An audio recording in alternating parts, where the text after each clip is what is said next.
Welcome to Students in Physics in Seconds. I'm your instructor MPA Kambo. I hope so all of you will be fine. But today we are going to start the original paper of UHS 2025 का बच्चों आज हम discuss कर रहे हैं. ठीक है. So question number 1 is all daffodils are plants.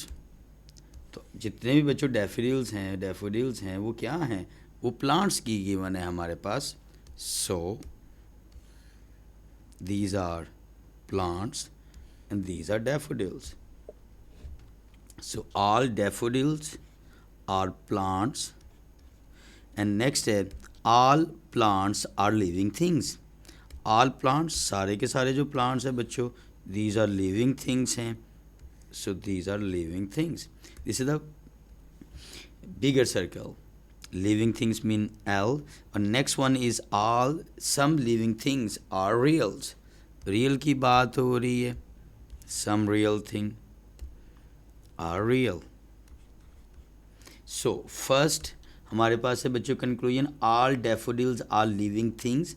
तो all daffodils बेटा ये daffodils हैं ये सारे के सारे किस में हैं बेटा लिविंग थिंग वाले सर्कल के अंदर ही है ना. तो yes this is appropriate. Second one is some living things are flowers. बच्चों क्वेश्चन के अंदर फ्लावर्स का तो तज़किरा ही नहीं है तो ये इररेलेवेंट है इसलिए बच्चों क्या होगा inappropriate.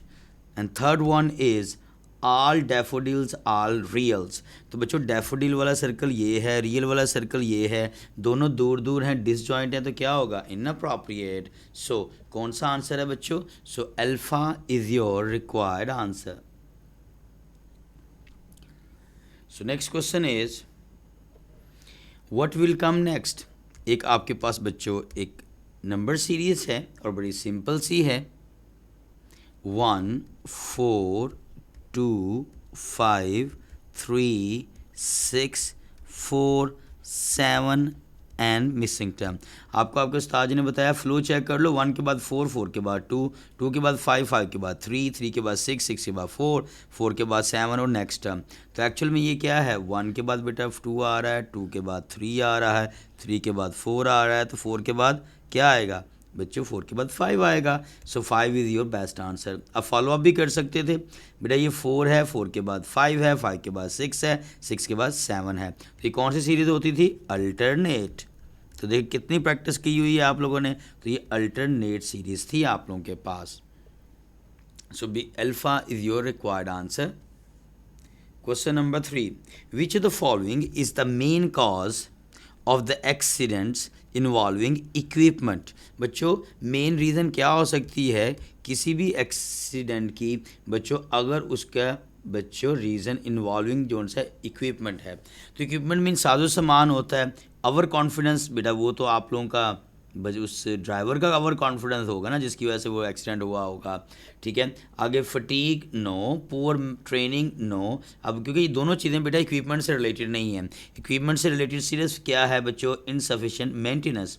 ठीक है ना that is your required answer. So beta is your required answer. जी क्वेश्चन नंबर 175 है which the following is the result of poor design. Poor design की बात हो रही है that could cause an accident in the work place जिसकी वजह से बच्चों एक्सीडेंट हो सकता है कहाँ पर काम करने वाली जगह पे. ठीक है डिज़ाइन की बात हो रही है पुअर डिज़ाइन जिससे कोई हादसा हो सकता है. तो पहली चीज़ बेटा लिखी हुई इक्विपमेंट फेलियर. तो बच्चों इक्विपमेंट फेलियर जो उनसे है हमारे पास वो तो इक्विपमेंट की बात है डिज़ाइन की बात तो नहीं है. इसी तरह बच्चों स्लिपरी सर्फेसिस और इनसफिशिएंट लाइटिंग और अनप्लान्ड वर्क स्पेस लेआउट. तो जाहिर बात है बच्चों अगर पुअर डिज़ाइन है तो इसमें सबसे इम्पॉर्टेंट क्या है बेटा अगर प्लान नहीं किया हुआ. ठीक है ना अगर आपने प्लान वर्क नहीं करते तो ऑब्वियसली क्या होगा आपका डिज़ाइन जो सा है वो हमेशा चीज़ों का वो पुअर होगा जिससे कोई ना कोई हादसा हो सकता है. So delta is your required answer. So next question is the virus spreads rapidly in the town. It affects the people. First day 8, second day 16, third day 32. And what will be the maximum number of people affected in the next day? तो बेटा आप देख सकते हो यहाँ पर तो first day बेटा कितने हैं 8, सेकेंड डे 16, नेक्स्ट 32. तो बच्चों आप देख 8 से हमारे पास बेटा 8 को 2 से मल्टीप्लाई करो 16, 16 को 2 से मल्टीप्लाई करो 32, इट मीन्स नेक्स्ट 32 को मल्टीप्लाई करोगे किससे, 2 से, तो 32 multiply by 2 which is equal to 64. सो 64 people. Charlie is your best answer of question number 176. Next is about बच्चों blood relations. P and Q are M's parents. Okay, बेटा ये P है, ये Q है. These are the parents. किसके parents हैं बच्चों? It means both are couples. ये parents हैं बच्चों M के, ये M हो गया. Next है M and N are sibling. ये दोनों बच्चे, दोनों उनके बेटा बच्चे हैं M और N. It means both are sibling of. अगर Q is N mothers. अब बच्चों जो Q is N mother, it means Q जोन सी वो मदर है किसकी, N की, तो ऑब्वियसली Q जोन सी अगर N की मदर है तो माइनस आ जाएगा. तो बेटा अगर वो N की मदर है तो ऑब्वियसली वो M की भी तो मदर है क्योंकि दोनों सिबलिंग है. अब question is what is P related to M. तो बेटा P फिर क्या होगा, कपल बन रहा है तो बेटा P फिर मेल हो जाएगा इसलिए प्लस होगा, और ये क्या होगा M, P जोन सा है वो M का क्या होगा बच्चों, फादर हो जाएगा. ठीक है जी. So beta is your required answer जी. Question number 178.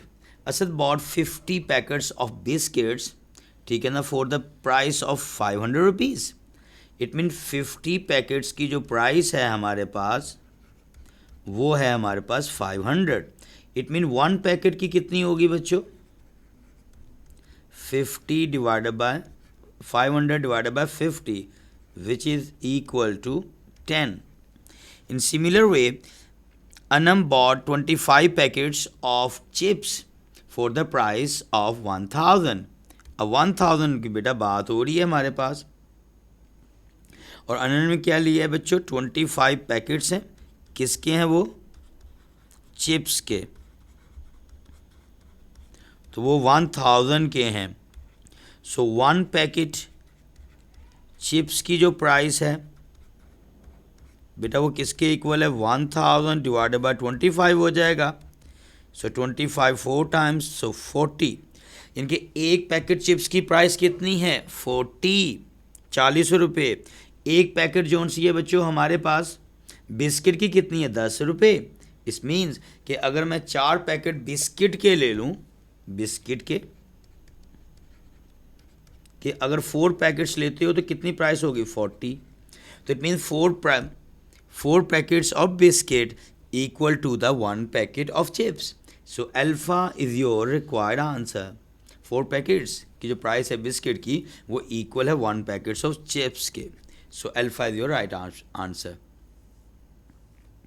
Ji. Next is 1 apple pie has 10 slices and each people pie feeds 5 peoples. Each apple बच्चों वो 5 people जो है वो कंज्यूम करते हैं, राइट. और तो अगर हम लोग बच्चों स्लाइस की बात कर लें, 1 एप्पल पाई के अंदर 10 स्लाइसेस हैं, राइट. अगर उसमें 10 स्लाइसेस हैं तो बच्चों each apple pie feed 5 people. It means 5 people जो से हैं वो इसको कंज्यूम करते हैं. तो अगर 1 people बच्चों कितने पीसीस कंज्यूम करेगा, तो बेटा ये 10 है, इसको 2 पे डिवाइड कर दोगे, so 10 divided by 5 sorry which is equal to 2. क्योंकि एक बंदा 2 स्लाइसिस को कंज्यूम करेगा. Simple is that. Henry is having a party with 200 people. How many slices of pie does he needed. तो ऑब्वियसली बच्चों अगर 200 people हैं तो एक बंदा 2 पीस करेगा, तो बेटा 2 को मल्टीप्लाई कर दो 200 से, तो आंसर कितने होंगे, 400 स्लाइसिस हो जाएंगे. तो 400 स्लाइसिस रिक्वायर्ड होंगे उस पार्टी में कितने लोगों के लिए, 200 पीपल्स के लिए. So Charlie is your best answer. Last question is how many trees are there in the orchard? Which of the statements below are needed to for sufficient answer? बेटा sufficient answer है जिससे आपको idea मिल जाए कि कितने trees होंगे. Number 1 बेटा बात हो रही है Ibrahim is a farmer and look after half of the trees in the orchard, ठीक है। ऑर्चर्ड में बेटा वो जितने हाफ ट्रीज हैं उनकी लुक आफ्टर करता है Ibrahim. And next one is बच्चों 300 trees in the orchard are under Ibrahim care. तो ऑब्वियसली बच्चों इब्राहिम जो उनसा है वो कितने ट्रीज की बच्चों केयर करता है 300। और अगर वो 300 ही करता है और वो क्या है बेटा वो टोटल का हाफ है टोटल ट्रीज का। तो ऑब्वियसली टोटल ट्रीज कितनी होंगी स्टूडेंट्स, वो हो जाएंगी 300 multiply by 2 which is equal to 600। तो टोटल ट्रीज क्या है बच्चों वो 600 हैं हमारे पास।